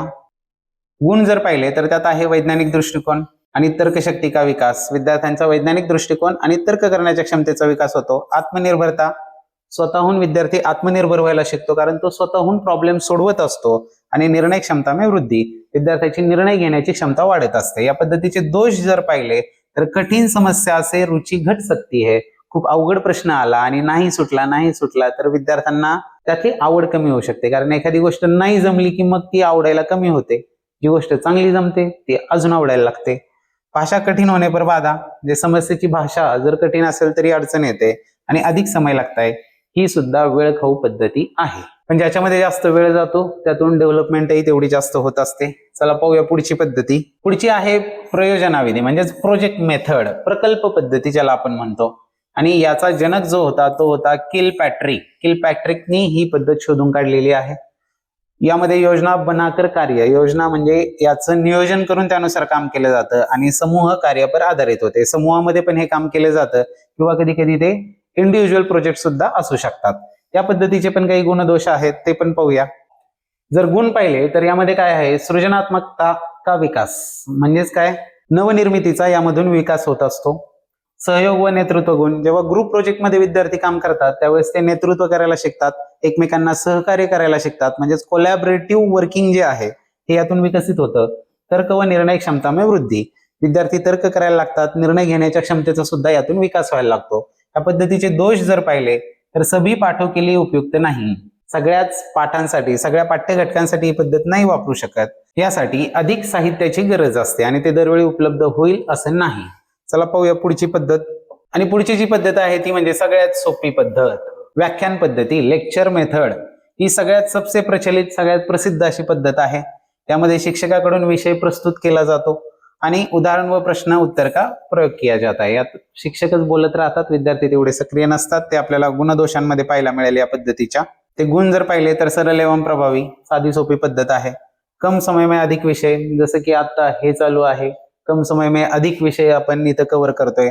आणि बडे समूह के लिए उपयोगी, जेव्हा ऑडियन्स खूप मोठा आहे त्यावेळेस ही पद्धत कामाची आहे. या पद्धतीचे दोष असे आहेत की छात्र निष्क्रिय रहता है, विद्यार्थी कार्यप्रवण राहत नाही, व्यक्तिगत भिन्नताओं की उपेक्षा, प्रत्येकाची आवड ही वेगवेगळी असते, प्रत्येकाची शिकण्याची पद्धत वेगळी असते, त्या गोष्टींकडे इथं दुर्लक्ष केलं जातं.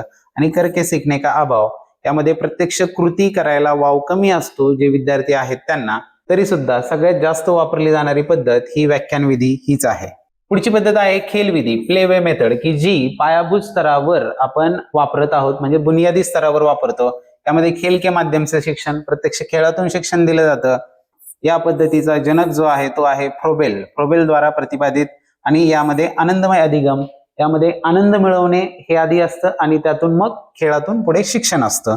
या पद्धतीचे गुणदोष आहेत. गुण जर पाहिले तर यामध्ये आहे स्वाभाविक रुची, अर्थातच प्रत्येकाला खेळायला आवडतं, त्यांना त्यामध्ये आवड असतेच. सर्वांगीण विकास, यामुळे विद्यार्थ्यांचा शारीरिक, मानसिक, बौद्धिक सगळा विकास होतो. आणि शिकणे में आनंद, प्रत्यक्ष शिकण्यामध्ये विद्यार्थ्यांना आनंद मिळायला लागतो. याचे जर दोष पाहिले आपण तर शारीरिक सीमाओं वाले छात्रों के लिए कठीण, त्यांची शारीरिक तंदुरुस्ती नाहीये, अशा विद्यार्थ्यांसाठी ही पद्धत अवघड आहे. अनुशासन बनाए रखना चुनौतीपूर्ण, म्हणजे शिस्त राखणे, शिस्त पाळणं यामध्ये आव्हानाचं काम असतं, कारण खेळ चालू असतो आणि त्यातून शिक्षणापर्यंत पोहोचवायचं असतं. त्यामुळे ते एक चॅलेंज या पद्धतीमध्ये आपल्याला दिसून येतं. पुढची जी पद्धत आहे ती म्हणजे विचार विमर्श विधी, डिस्कशन मेथड, चर्चा पद्धती. आणि मग ही चर्चा पद्धत म्हणजे काय आहे? शिक्षक व छात्र के बीच संवाद, शिक्षक आणि विद्यार्थ्यांमध्ये संवाद असतो. अनुभव आधारित समाधान, प्रत्येक जण आपापल्या अनुभवानुसार यामध्ये आपली मतं व्यक्त करत असतो. आणि सक्रिय सहभागिता, यामध्ये प्रत्येकाला सक्रिय सहभाग घ्यावा लागतो, म्हणजे समोर असणारा शिक्षक आणि विद्यार्थी या दोघांनाही यामध्ये सहभागी व्हावं लागतं. एकंदरीत या सर्व पद्धतींविषयी जर निष्कर्ष काढायचा झाला तर असं म्हणता येईल की कोणी एक विधी सर्वोत्तम नाहीये, कोणतीही एक पद्धत ही परिपूर्ण नाही. विषय, कक्षा आणि छात्रों के अनुसार विधी चयन आवश्यक. वर्ग, विद्यार्थी आणि विषय यानुसार ती पद्धत जी सुटेबल आहे ती पद्धत निवडली पाहिजे. आणि मिश्रित विधियों का प्रयोग अधिक प्रभावी, जास्त प्रभावी काय आहे तर यामध्ये आपण मिश्र अध्यापन पद्धतींचा वापर करणं, एकाच तासिकेमध्ये वेगवेगळ्या अध्यापन पद्धती वापरणं हे अतिशय फायद्याचं ठरतं. चला मग जाऊया पुढे. आणि पुढे जे आहे आता ते अत्यंत महत्वाचं आहे, ते म्हणजे ELPS अप्रोच, की जो NEP आणि NCF मध्ये सांगितलेला आहे. कोणताही तास असू द्या गणिताचा, त्यामध्ये हा अप्रोच आपण वापरू शकतो. त्यामध्ये E एक्सपिरियन्स अनुभव, L फॉर स्पोकन लँग्वेज बोली जाने वाली भाषा, P फॉर पिक्चर चित्र, S फॉर रिटन सिम्बॉल्स म्हणजेच लिखित प्रतीक. मग या टप्प्यांमध्ये काय करायचंय, कोणत्याही तासिकेमध्ये हे टप्पे वापरायचे. त्यातला पहिला टप्पा असणार आहे म्हणजे ठोस वस्तुओं के माध्यम से गणितीय अवधारणा सीखना. ज्या वस्तू आहेत त्यामधून अनुभव जे आहेत आपले ते आधी पाहिजेत, प्रत्यक्ष वस्तू हाताळून. त्यानंतर काय आहे, भाषा में अनुभव का वर्णन करना, प्रत्यक्ष त्या गोष्टीचं वर्णन करणं. त्यानंतर आहे पिक्चर, तीच गोष्ट गणितीय अवधारणाओं को चित्र रूप में प्रदर्शित करना, चित्राच्या रूपामध्ये ते प्रदर्शित करणं, चित्राच्या रूपात पाहणं. आणि शेवटी जे रिटन सिम्बॉल्स आहे यामध्ये काय आहे, ठोस अनुभव और चित्र के माध्यम से सीखी गई गणितीय अवधारणा को लिखित प्रतीक रूप में सामान्यीकृत किया जा सकता है. म्हणजे ठोस वस्तू, त्यानंतर चित्र याच्याबद्दल जी चर्चा झाली याच्यामधून त्याचं गणितीय सामान्यीकरण करणं, गणितीय सिम्बॉल मध्ये आणणं. याचं उदाहरण पहा काय दिलेलं आहे की संख्याओं को सीखने हेतु ठोस वस्तू को गिनना, वस्तू मोजायला लावणं संख्या शिकण्यासाठी. त्यानंतर काय करायचं आहे, क्या गिना जा रहा है, कितनों को गिना गया है, यासारख्या भाषेच्या माध्यमातून कम्युनिकेशन स्किल डेव्हलप करणं. आणि प्रत्यक्ष विद्यार्थ्यांना बोलायला लावणं, काय मोजताय, किती मोजून झालेलं आहे. त्यानंतर चित्र, चित्र म्हणजे काय, प्रत्यक्ष वस्तू पाहिल्या त्याबद्दलची बातचीत झाली. त्यानंतर यदि 3 गेंदों की गणना की गई है तो इन गेंद के 3 चित्रों के माध्यम से दर्शाया जा सकता है. आणि मग चित्र रूपामध्ये त्या 3 वस्तू दाखवणं. आणि मग शेवटी काय आहे ते म्हणजे रिटन सिम्बॉल्स जे आहे की 3 गेंदों की लिए 3 लिखना, प्रत्यक्ष संख्या लिहिणं, हा सिम्बॉल सगळ्यात शेवटी आला पाहिजे. हा जो आहे माध्यम, या माध्यमाला म्हणायचं ELPS, की जे NEP आणि NCF मध्ये सांगितलेलं आहे. याचे टप्पे लक्षात ठेवा, यावर आधारित प्रश्न आलेला आहे 2024 साली. E for experience, L for spoken language, P for picture आणि S for return symbols.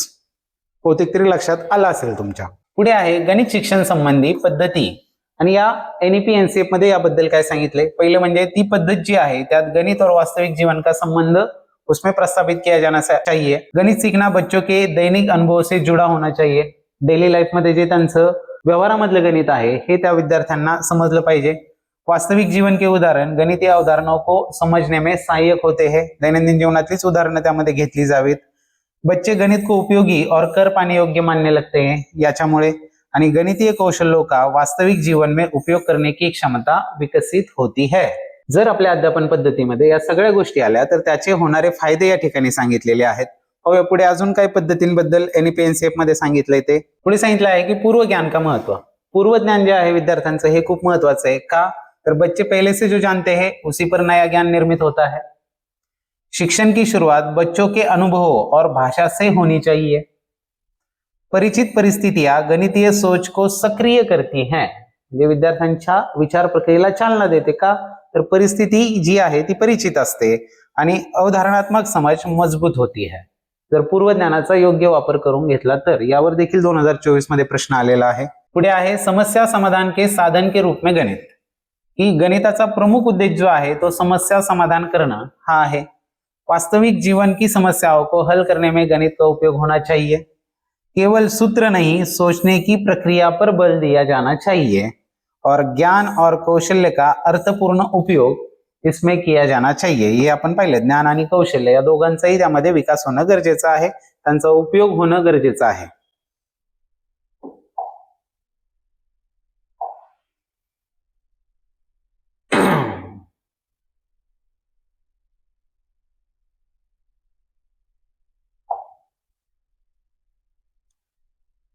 NCF मध्येच या समस्या समाधान प्रक्रियेबद्दल सांगण्यात आलेलं आहे की कोणतीही समस्या सोडवताना त्यात येणारे टप्पे. पहिलं म्हणजे समस्या को समजना, क्या ज्ञात है क्या अज्ञात है. त्यानंतर योजना बनाना, कौन सी रणनीति उपयोगी होगी, हे उदाहरण सोडवण्यासाठी आपली योजना काय असली पाहिजे.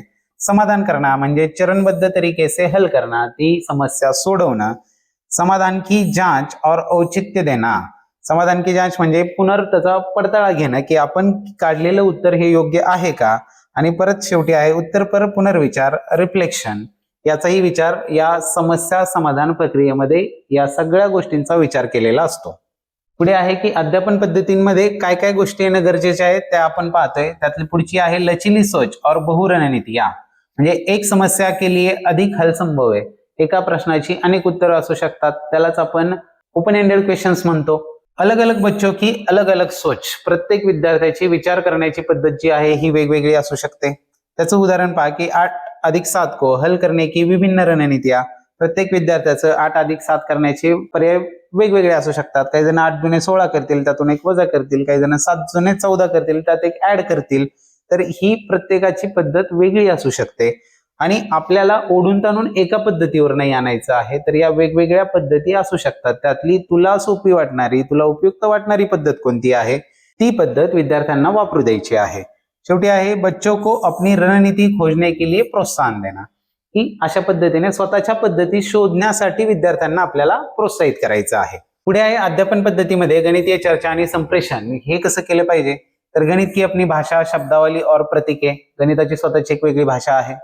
त्यामध्ये वापरली जाणारी शब्दावली जी परिशिष्टांमध्ये दिली जाते आणि प्रतीक म्हणजे जे सिम्बॉल्स आहेत हे वेगवेगळे आहे. तर कक्षा में म्हणजे वर्गात काय करायचंय या चर्चेला प्रोत्साहन द्यायचं आहे. बच्चों को अपनी सोच समझाने का अवसर म्हणजे त्या विद्यार्थ्याची काय रणनीती आहे, त्याने काय विचार केलेला आहे, त्याला काय वाटतंय हे बोलण्याचा अवसर म्हणजे ती संधी विद्यार्थ्यांना दिली पाहिजे. 2024 मध्ये आपण एक प्रश्न पाहिला कि उसे चुप बिठाना चाहिए, उसे प्रोसीजर नॉलेज पर लाना चाहिए, असे काही पर्याय होते. तर हे महत्वाचं आहे की अपनी सोच समझाने का अवसर दिया जाना चाहिए. तर्क, औचित्य और विचार विनिमय पर बल दिया जाना चाहिए. पुढे पहा गणिताच्या अध्यापनामधून गणितीय तर्क का विकास होना चाहिए. म्हणजे बच्चे कैसे और क्यों पर विचार करते हैं. शिक्षक और विद्यार्थी के बीच संवाद इसलिए होना चाहिए. गलतियों को सीखने का अवसर माना जाना चाहिए. जे मिस्टेक्स झाल्या तरी चालतील पण चुका आणि शिका, चुकांच्या माध्यमातून शिका ही एक संधी असते असं विद्यार्थ्यांनाही सांगितलं पाहिजे. आणि गणितीय आत्मविश्वास का विकास की यस मला हे जमतंय, हा आत्मविश्वास विद्यार्थ्यांमध्ये आपल्याला डेव्हलप करायचा आहे. आणि सगळ्यात महत्वाचं ते म्हणजे गणित के प्रति सकारात्मक दृष्टिकोन. गणिताच्या बद्दल सकारात्मक दृष्टिकोन तयार करायचा आहे, कारण कक्षा 3 से गणित के प्रति डर विकसित हो सकता है. तिसरी पासून विद्यार्थ्यांना गणिताबद्दल भीती वाटू शकते. त्यामुळे प्रारंभिक जी वर्ष आहे यांच्यामध्ये विद्यार्थ्यांना सकारात्मक अनुभव मिळणं गरजेचं आहे.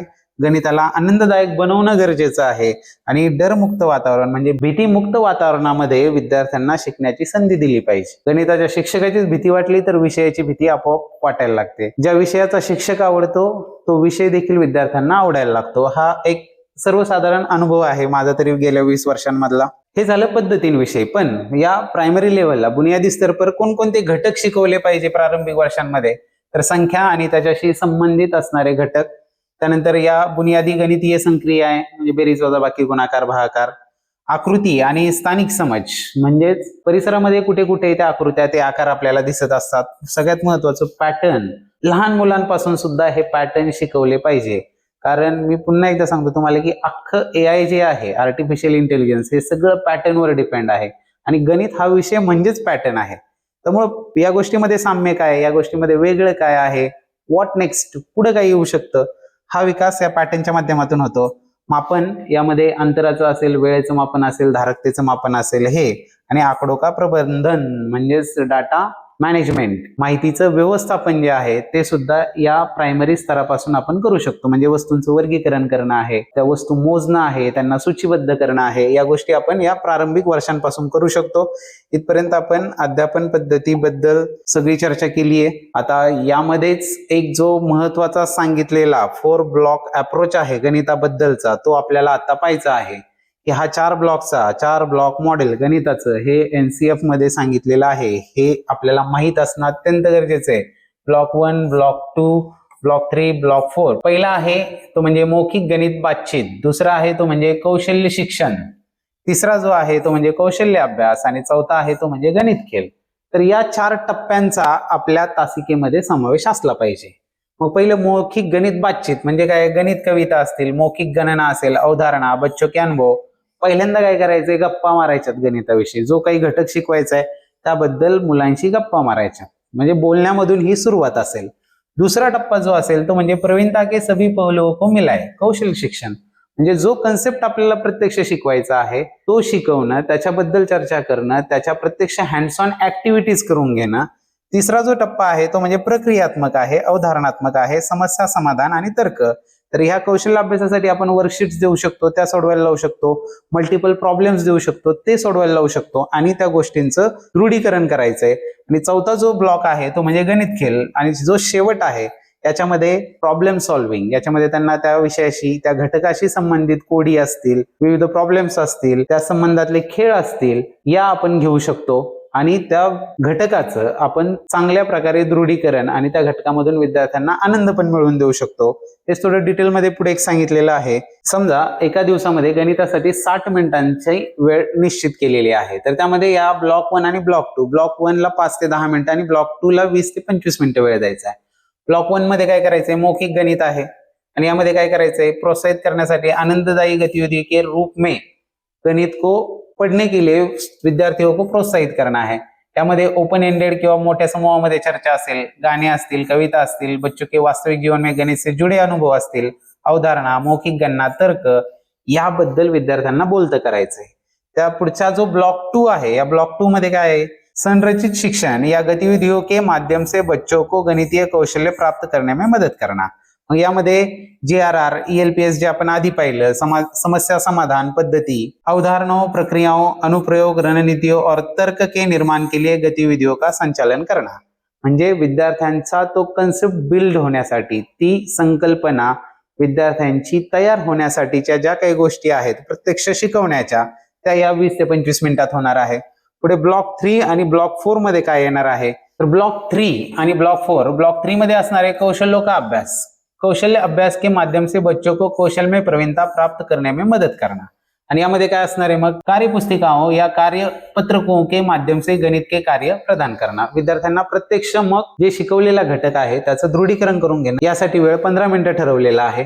आणि जो चौथा ब्लॉक आहे यामध्ये आहे सीखने को सशक्त करने के लिए गणित का खेळ, की जे शिकलेला आहे, ज्याचा कन्सेप्ट आपण बिल्ड करून घेतलेला आहे, तो अजून चांगल्या पद्धतीने विद्यार्थ्यांच्या मनामध्ये ठसण्यासाठी, सीखने को मजबूत करने के लिए गणित का खेल, समस्या समाधान पर ध्यान केंद्रित करना यामध्ये अपेक्षित आहे. यामध्ये मग व्यक्तिगत असेल, उपसमूह किंवा समूह अभ्यासामध्ये खेळ असेल, कोडी सोडवणं असेल, प्रत्यक्ष जीवनामधले प्रॉब्लेम सोडवणं असेल, या गोष्टी त्या 15 मिनिटांमध्ये झाल्या पाहिजेत. हा आहे 4 ब्लॉक्स अप्रोच की जो NCF मध्ये स्पेशली गणितासाठी सांगितलेला आहे. आतापर्यंत आपण अध्यापन पद्धतींबद्दल सगळं काही पाहिलं. आता पाहिजे आपल्याला ते म्हणजे गणित शिकवत असताना जे LTM म्हणजेच लर्निंग टीचिंग मटेरियल वापरायचं आहे ते कोणकोणत्या प्रकारचं आहे आणि त्याचा उपयोग काय होतो. सगळ्यात पहिल्यांदा आहे तो म्हणजे जिओ बोर्ड. जिओ बोर्ड म्हणजे माहिती आहे आपल्याला एक चौरसाकार लाकडावर असे खिळे ठोकलेले असतात आणि रबर बँडच्या सहाय्याने आपण त्याचे विविध आकार काढून दाखवू शकतो. आणि याचा उपयोग जो आहे तो कशासाठी होतो तर ज्योमेट्री मधले माप के उपयोग के साथ और संख्यात्मक अवधारणाओं को समझने के लिए ये बनाया जा सकता है. यामध्ये विविध आकार आपण बनवून दाखवू शकतो, त्रिकोण, चौकोन आणि त्यांचे कर्ण दाखवू शकतो आणि त्याबद्दलच्या ज्या काही प्रॉपर्टीज आहेत त्यांचा आपण या ठिकाणी अभ्यास करू शकतो. संख्यांच्या बाबत म्हणाल तर तुम्ही संख्यामध्ये तुम्हाला सम विषम संख्या दाखवायच्या तर या 2, 4, 6 या सम झाल्या, पण जिथे 5 येतो ती सम होत नाही कारण याला जोडीच नसते इथे. या पद्धतीने देखील संख्यांबद्दलची सुद्धा अवधारणा यामधून चांगली क्लिअर होऊ शकते. पुढचं जे साहित्य आहे ते म्हणजे अबॅकस. अबॅकस जे आहे हे आमतौर पर लकडी आणि प्लास्टिक पासून फ्रेम असते ज्याच्यामध्ये मणी लावलेले असतात आणि हे मणी एका बाजूला असे सरकू शकतात. प्रत्येक याच्यामध्ये 10 मणी असतात हे आपल्याला माहिती आहे. आणि ह्या अबॅकसचा उपयोग कशासाठी होतो तर ऍडिशन असेल, सबट्रॅक्शन, गुणाकार, त्यानंतर भागाकार, अपूर्णांक, वर्गमूळ, स्थानिक किंमत यासारख्या गोष्टी या आसानी से खूप सोप्या पद्धतीने या अबॅकसच्या माध्यमातून आपण सांगू शकतो. त्यामुळे हे देखील एक त्या सांगितलेल्या गोष्टींसाठी उपयुक्त असं साधन आहे. पुढची शिक्षण अधिगम सामग्री म्हणजेच LTM आहे तो म्हणजे ग्राफ पेपर. हा आपल्याला सगळ्यांना माहिती आहे ग्राफ पेपर की याच्यावर 1 सेंटीमीटरचा प्रत्येक चौरस असतो आणि त्या प्रत्येक चौरसाचे पुन्हा 100 लहान लहान चौरसांमध्ये भाग केलेले असतात. आणि या ग्राफ पेपरचा सगळ्यात चांगला उपयोग जो आहे तो म्हणजे दशमलव संख्या ज्या दशांश अपूर्णांक आहेत हे सांगण्यासाठी याचा चांगला उपयोग होऊ शकतो. कारण एका याचे 10 भाग केलेले असतात 1 सेंटीमीटरचे आणि या चौरसाचे 100 भाग केलेले असतात. या माध्यमातून आपण दशांश अपूर्णांक जे आहेत ते अतिशय सोप्या पद्धतीने सांगू शकतो. पुढचं शैक्षणिक साहित्य जे आहे ते आहे DANS ब्लॉक म्हणजे डान्स ब्लॉक आपण ज्यांना म्हणलं होतं. हे मी मागच्या व्हिडिओमध्ये तुम्हाला प्रत्यक्ष दाखवले सुद्धा होते. याच्यामध्ये काय काय असतं, एककाचा असा एक छोटा ठोकळा असतो, असा दशकाचा दांडा असतो, शतकाची पाटी असते आणि हजाराचा देखील असा ठोकळा असतो. याचा उपयोग करून आपण स्थानिक किंमत सांगू शकतो. त्याचबरोबर ऍडिशन, सबट्रॅक्शन, मल्टिप्लिकेशन, डिव्हिजन जे आहे, हातचा घेणं म्हणजे काय, दशक सुट्टा करणं म्हणजे काय, या सगळ्या गोष्टी आपण या DANS ब्लॉक्स जे आहेत यांचा वापर करून सांगू शकतो. त्यामुळे हे देखील संख्याज्ञान आणि संख्यांवरील ज्या क्रिया आहेत हे सांगण्यासाठीचं अत्यंत उपयुक्त असं साहित्य हे मानलं जातं. पुढचं साहित्य पाहूया. पुढे आहे आलेख आणि आलेखावर दरवर्षी प्रश्न आहे की या आलेखाच्या प्रकारांविषयी आहे. तर हे आलेख जे आहेत हे ग्राफ पेपरवर किंवा तसे पण डायरेक्ट काढता येतात. याचे आपल्याला वेगवेगळे प्रकार पाहिजे आहेत. त्यातला पहिला प्रकार जो आहे तो म्हणजे स्तंभ आलेख म्हणजेच बार ग्राफ आपण ज्याला म्हणतो की जो आपण असा बारच्या रूपामध्ये काढला जातो तो आलेख. या आलेखाचा उपयोग कशासाठी असतो, तुलना करणे के लिए, तुलना करण्यासाठी. हे खूप महत्त्वाचे शब्द येतात की आलेख कोणत्या प्रकारचा आलेख कशासाठी वापरतात. स्तंभालेख जो आहे त्याला स्तंभालेख म्हटले तुलना करण्यासाठी. उदाहरणार्थ छात्रों के अंक म्हणजेच विद्यार्थ्यांना मिळालेले गुण, महिन्यांमध्ये मिळालेलं उत्पन्न, लोकसंख्येची तुलना यासाठी हा स्तंभालेख कामाला येतो की दरवर्षी लोकसंख्या काय झालं. दुसरा जो आहे तो म्हणजे रेखा आलेख, लाईन ग्राफ याला म्हणतो आपण. लाईन ग्राफ काढताना XY ऍक्सिस असतात आणि ते सुरू होऊन ती लाईन अशी अशी अशी या पद्धतीने तो लाईन ग्राफ असतो. या लाईन ग्राफचा उपयोग म्हणजेच रेषालेख याचा उपयोग कशासाठी आहे, समय के साथ होने वाले परिवर्तन दिखाने के लिए. महत्वाचे शब्द येते, समय के साथ होने वाले परिवर्तन दिखाने के लिए. बदल वेळेनुसार कसा बदल होत गेला हे दाखवण्यासाठी हा लाईन चार्ट उपयोगाचा आहे. उदाहरणार्थ तापमान असेल, वर्षा म्हणजे पाऊस आहे आणि गती समय संबंध प्रश्न म्हणजे वेग आणि वेळ या संदर्भात असणारे प्रश्न, यासारखे प्रश्न वेळेनुसार कसा बदल होत गेला हे दाखवण्यासाठी हा लाईन चार्ट उपयोगी असतो. पुढचा आलेखाचा प्रकार पाहूया. पुढचा आहे वृत्त आलेख, त्यालाच आपण पाय चार्ट म्हणतो की पाय चार्ट म्हणजे एक सर्कल असतं आणि त्याच्यामध्ये मग भाग केलेले असतात त्या सर्कलचे.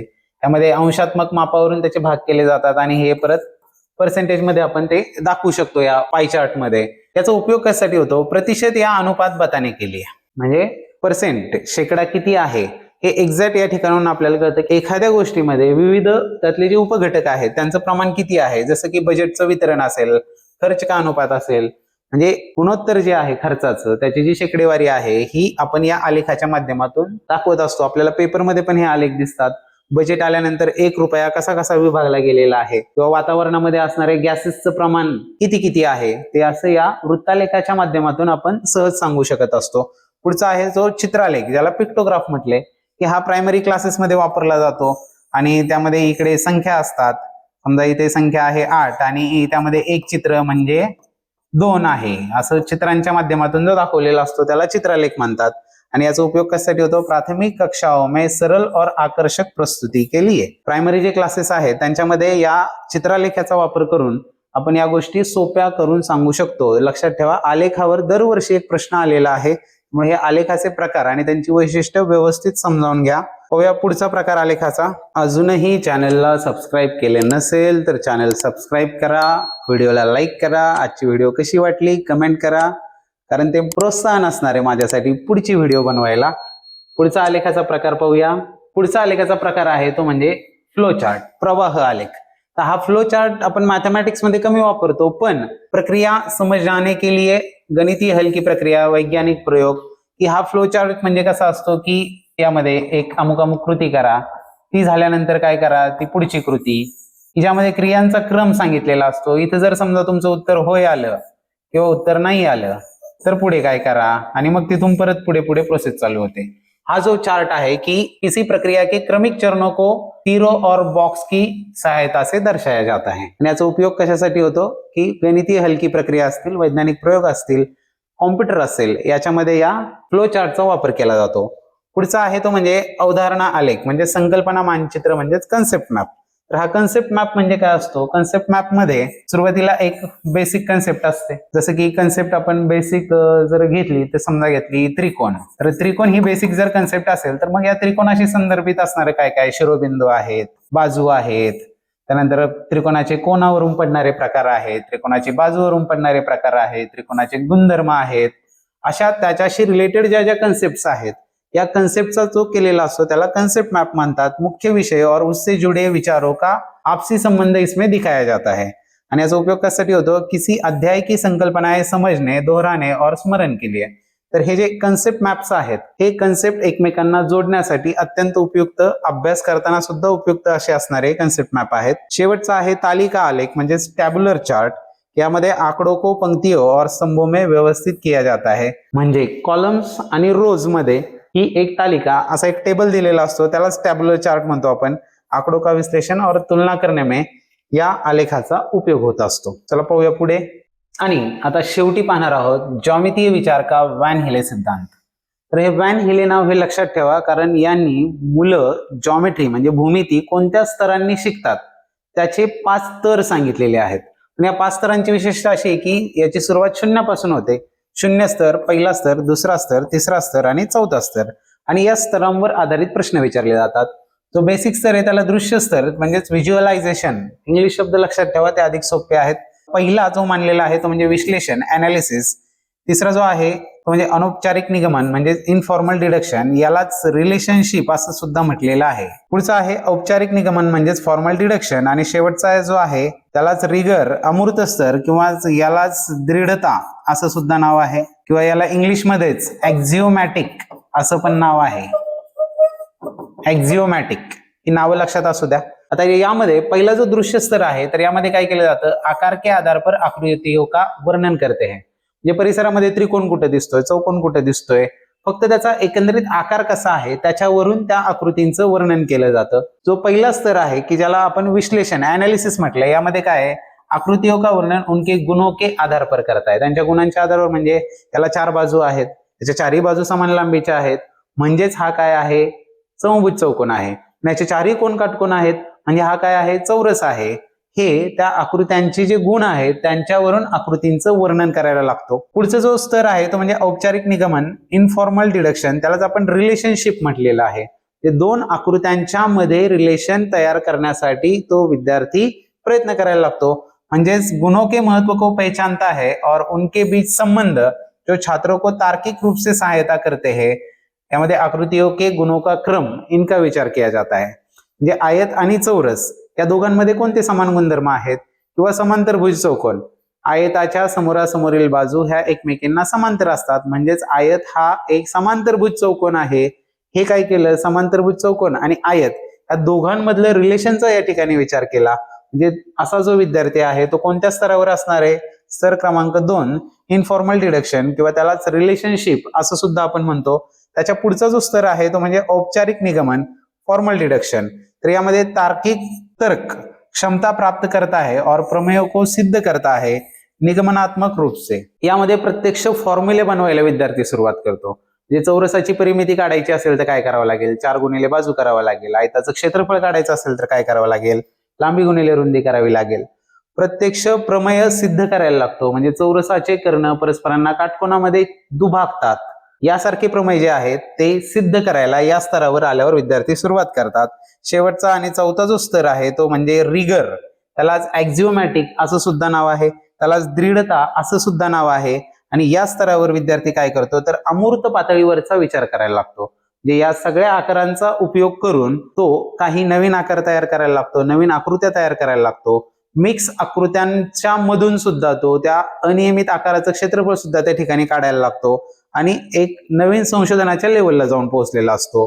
या व्हॅन हेले सिद्धांत जो आहे हा जॉमेट्री विद्यार्थी कसा शिकतो, भूमिती कसा शिकतो याचे स्तर सांगणारा असा हा सिद्धांत आहे की ज्याच्यावर हमखास प्रश्न विचारला जातो। त्यामुळे याचे जे स्तर आहेत हे चांगले लक्षात ठेवा, यांची नावं लक्षात ठेवा। आणि आज आपण ठरवलेले जेवढे टॉपिक होते तेवढे टॉपिक मॅथ्स पेडागॉजीचे आपण कव्हर केलेले आहेत। यावर आधारित काही प्रश्न आपल्याला पाहिजे आहेत, चला पाहूयात ते। पाहूयात सीटेट साठी मॅथ्स पेडागॉजीवरचे प्रश्न। पहिला प्रश्न आहे, फाउंडेशनल स्टेज 3 से 8 वर्ष में गणित शिक्षा का प्राथमिक लक्ष्य क्या है। म्हणजे काय, the primary goal of mathematics education in the foundational stage 3 to 8 is काय आहे। पहले, बच्चों को औपचारिक परीक्षाओं के लिए तैयार करना, खेल के माध्यम से संख्याबोध और स्थानिक समझ विकसित करना, 20 तक पहाड़ी सुनाने में प्रवाह सुनिश्चित करना आणि कक्षा 2 के पाठ्यक्रम को पूरा करना। पाठ्यक्रम पूर्ण करणं हा उद्देश नाहीच आहे, पहाडी पाठ करण्याची पद्धत ही सुद्धा अपेक्षित नाहीये, परीक्षांसाठी देखील तयार करायचं नाहीये। तर याचं मेन जे उद्देश आहे तो प्राथमिक लक्ष्य काय आहे, develop number sense and spatial understanding through play, खेळ के माध्यम से संख्याबोध और स्थानिक समझ विकसित करना हा याचा मुख्य उद्देश आहे। पाहूया पुढचा प्रश्न। पुढचा प्रश्न घेतानाच मला आता असं जाणवायला लागलं की आता आजचा व्हिडिओ भरपूर मोठा झालेला आहे, तरी सुद्धा तुम्ही मनापासून तो पाहिलाय, कारण तुमची मनापासून इच्छा आहे की परीक्षा क्रॅक करायचीच आहे। त्यामुळे आजचा व्हिडिओ आपण या ठिकाणीच थांबतोय आणि मॅथ्स पेडागॉजीवर आधारित जे प्रश्न आहेत त्याचा पुढचा व्हिडिओ लवकरच तुमच्यापर्यंत पोहोचेल। त्यामुळे चॅनलला सबस्क्राईब केलं नसेल तर चॅनलला सबस्क्राईब करून घ्या। या ठिकाणी फोटो दिसतोय त्यावर क्लिक करा आणि तुम्ही चॅनलचे सबस्क्रायबर व्हाल, म्हणजे पुढची व्हिडिओ तुमच्यापर्यंत लवकर पोहोचेल। ती व्हिडिओ पुन्हा पाहिजे असेल तरी सुद्धा लवकर सापडेल। आणि आजची व्हिडिओ कशी वाटली हे कमेंटमध्ये नक्की सांगा, ते माझ्यासाठी प्रोत्साहन असणार आहे पुढची व्हिडिओ करण्यासाठी। धन्यवाद, अभ्यास करत राहा।